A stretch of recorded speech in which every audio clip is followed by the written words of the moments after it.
Great. Hi, my name is Claire Scorpo. I'm part of Aegis Scorpo Architects and we're presenting Hawthorn 1. This project's located in Hawthorn on Wurundjeri country. It's an addition to an existing home, obviously being in this category. It's 35 square metre studio with a pool and a shed. And the construction budget for this was $380,000.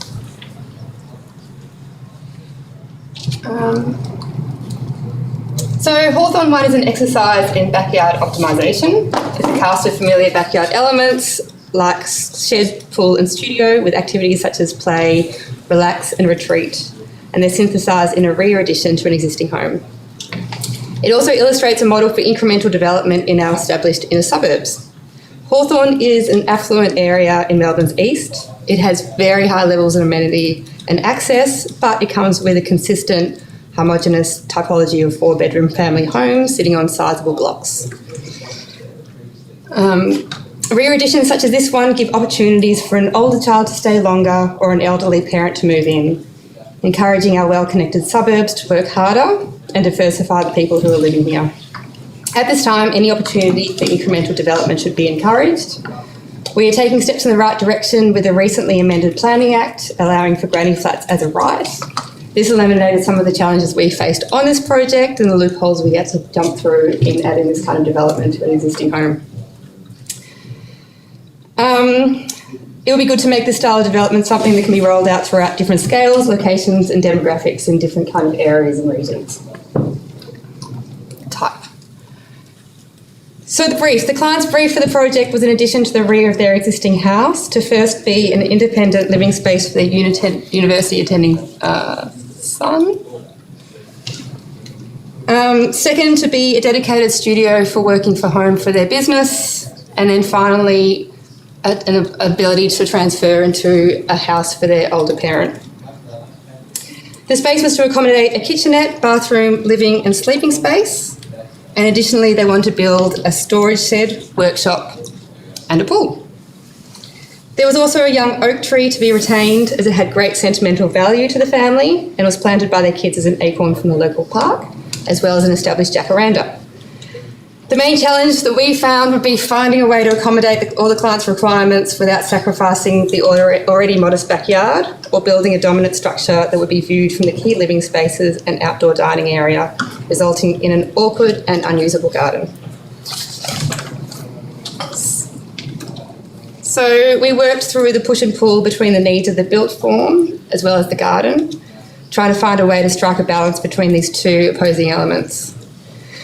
We quickly realised that conceiving of this project as an object or number of objects would end up in a jarring medley of competing forms. So our approach was to absorb and combine the form and consider the negative space being the garden just as much as the built form. For this project, we really had to work with the 4 site boundaries, being the 2 neighbours to the north and south, the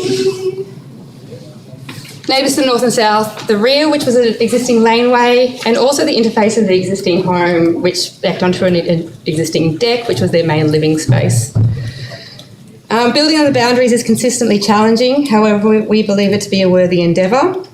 While it presents a share of obstacles, it offers significant benefits that can then be mirrored on neighbouring properties. Spatially, it optimises the use of precious land.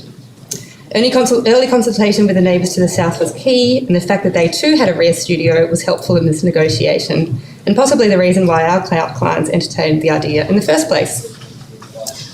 We saw the opportunity for the design to be a continuous backdrop that could capture and extend the boundary of the garden and accommodate all the requirements of the brief in one unified gesture.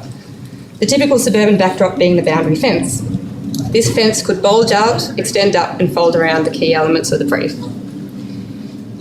In this photo, it pushes out to capture the role of the studio, but it also then creates a moment of compression that allows this really nice entry into this kind of secluded rear garden.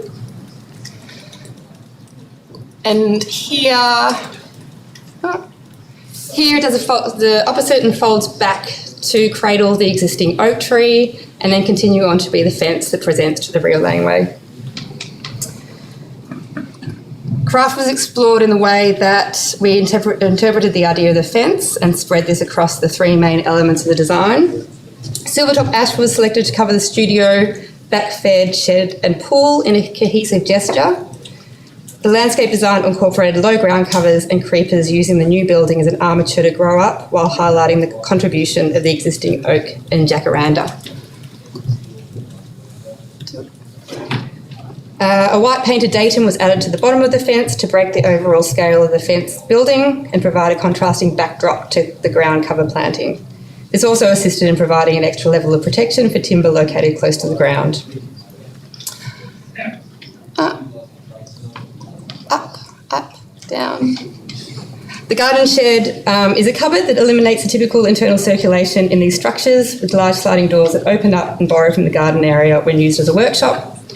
In a micro way, we wanted the building to do to the yard what the studio is doing to the home, and ideally what the home does to the suburb. We want to activate and extend its use. 2 minutes left. Oh, 2 minutes, okay, I'll be fast. Careful consideration was given to introducing a double-storey element into the site with that little section. The studio loft facing north is the expressive point of the architecture that raises up to filter northern light deep into the footprint, so the resulting spaces are washed with indirect light. Large aluminium fins mediate the direct western and eastern sun, while the oak tree filters northern light in the summer months.